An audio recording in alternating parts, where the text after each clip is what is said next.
নমস্কার দর্শক বন্ধু, আমি আপনাদের প্রিয় বন্ধু রাজেন্দ্র। ভাগ্যস্কোপ চ্যানেলে আপনাদের সকলকে সুস্বাগতম। সাথে আপনাদের জন্য রইল অঢেল অফুরান শুভেচ্ছা অভিনন্দন। প্রতিদিনের ন্যায় আজকেও একটি নতুন বিষয়ের সাথে একটি নতুন ভিডিও আপনাদের সামনে উপস্থাপন করতে চলেছি।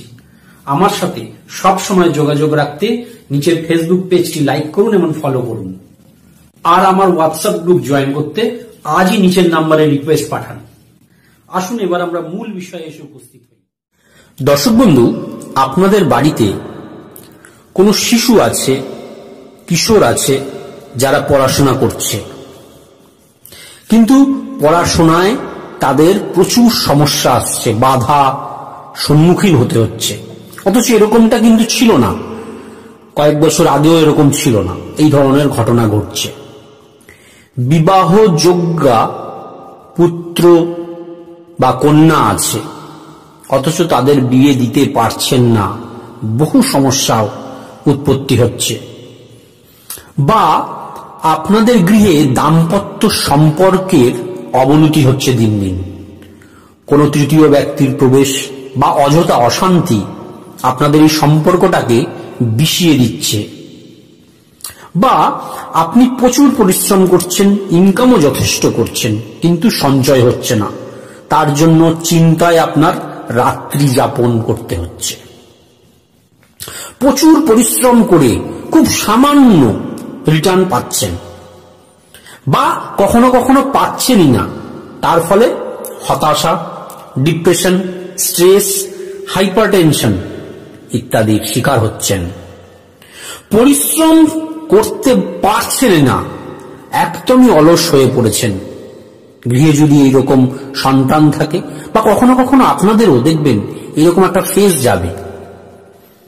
এই যতগুলো সিমটম বললাম, এই সব সিমটমগুলোই কিন্তু আসে বাড়ির একটি মাত্র দিক থেকে, সেটা হচ্ছে গৃহের পশ্চিম দিক।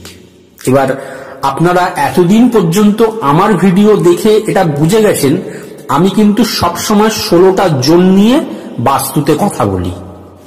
তাহলে এখানেও নিশ্চয়ই এই বাস্তুতে এই 16টা জোনের মধ্যে পশ্চিম দিক মানে শুধু একটা জোনের কথা কিন্তু আমি বলছি না।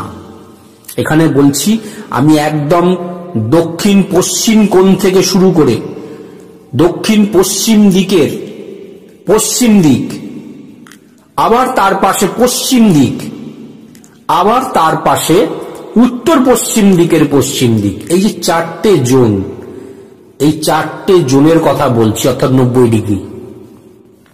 এই 4টে জোনের মধ্যে কোথাও না কোথাও সমস্যা আসবে। এবার কখন আসবে? যখন আপনার জন্মছকে শনির 7.5 মতন কোনো ঘটনা ঘটবে, আপনার জন্মছকে যখন দেখবে শনির ঢাইয়া লাগবে, আপনার জন্মছকে যখন শনির মহাদশা বা অন্তর্দশা শুরু হবে, এই সকল ঘটনাগুলো যখন ঘটবে, তখন অ্যাস্ট্রো বাস্তু প্রিন্সিপালস অনুযায়ী আপনার গৃহের এই যে 90 ডিগ্রি যেটা বললাম, সোকল্ড আমরা সাধারণভাবে বলে থাকি পশ্চিম দিক, সেই পশ্চিম দিকে কোথাও না কোথাও বাস্তু সমস্যা আসবেই আসবে। এবার আপনি যদি খালি অ্যাস্ট্রোলজিক্যাল রেমেডি নেন, আমি 110% বলে দিতে পারি যে আপনি কিন্তু সুস্থ থাকবেন না, আপনি কিন্তু ভালো হবেন না। আপনার ওই প্রতিকার নিয়ে কিন্তু 100% কেন 50%ও লাভ হবে না। আজকে আমি একটা খুব সাধারণ প্রতিকারের কথা এই ভিডিওতে উল্লেখ করব। যদি আপনারা কখনো মনে হয় আপনারা কোথাও যেতে পারছেন না, কোনো অ্যাস্ট্রোলজারের কাছে যেতে পারছেন না, কোনো বাস্তুবিদকে দিয়ে আপনার নিজের বাড়িটি একবার চেক করাতে পারছেন না, তাহলে সিম্পল এই রেমেডিটা করে দিন, খুবই সামান্য খরচা। দেখুন স্ক্রিনে আমি একটা বাস্তু শক্তি যন্ত্র দেখাচ্ছি। এই বাস্তু শক্তি যন্ত্রটা এই পশ্চিম দিকের দেওয়ালে, বাড়িতে আপনার সেটা নিজের একটা ঘর হোক, বেডরুম হোক, ডাইনিং রুম হোক, ড্রয়িং রুম হোক, যে কোনো ঘরের পশ্চিম দিকের দেওয়ালে লাগাবেন এটা। আর তার পাশে হনুমানজির এই যে ফটোটি যেটা দেখাচ্ছি স্ক্রিনে, সেই রকম একটি ফটো গোল্ডেন ফ্রেমে বাঁধাবেন, বাঁধিয়ে লাগিয়ে দিন। এই দুটো জিনিস পাশাপাশি লাগান, মিনিমাম 6 থেকে 7 ফুট হাইটে লাগাবেন এবং পশ্চিম দিকের দেওয়ালে। সেটা যেন এই দুটো জিনিস যেন 6 থেকে 8 ইঞ্চির মধ্যে ডিস্টেন্স থাকে, এই যন্ত্রটি এবং এই ফটোটি। এটা যদি আপনি লাগিয়ে দিতে পারেন তাহলে আমি বলছি যে আপনার আর অন্য কোনো কিছু প্রতিকারের প্রয়োজন নাও হতে পারে। এবার প্রতিকার কখন প্রয়োজন হয় মানুষের?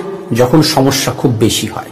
যদি মনে হয় যে আমি যে সিমটমস গুলোর কথা বললাম, এই সিমটমস গুলোর আপনার তার মধ্যে জেনারেলি আপনি ফিল করা শুরু করেছেন কিছু কিছু সিমটমস, তাহলে ইমিডিয়েট লাগান। প্রথম থেকেই ওষুধ খেলে রোগ কিন্তু খুব তাড়াতাড়ি সারে। এবার যদি রোগ খুব সিরিয়াস হয়ে যায় তখন কিন্তু সাধারণ টোটকা, সাধারণ প্রতিকারে হয় না। তখন আপনাকে কোনো এক্সপার্টকে নিয়ে গিয়ে আপনার বাড়িটি দেখাতে হবে বা আপনাকে কোথাও যেতে হবে কোনো অ্যাস্ট্রোলজারের কাছে। তাই যদি মনে হয় কোনো সিমটম আপনার সঙ্গে ম্যাচ করছে এবং এক্ষুনি লাগান, দেরি না করে লাগান।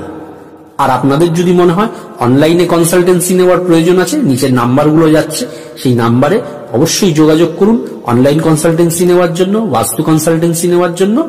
ভিডিওটি আমি এখানেই শেষ করছি। আগামী ভিডিওতে আবার নতুন কোনো টপিকস নিয়ে আপনাদের সামনে উপস্থিত হব। ততক্ষণ পর্যন্ত আপনারা খুব ভালো থাকুন, সুস্থ থাকুন। জয় গুরু।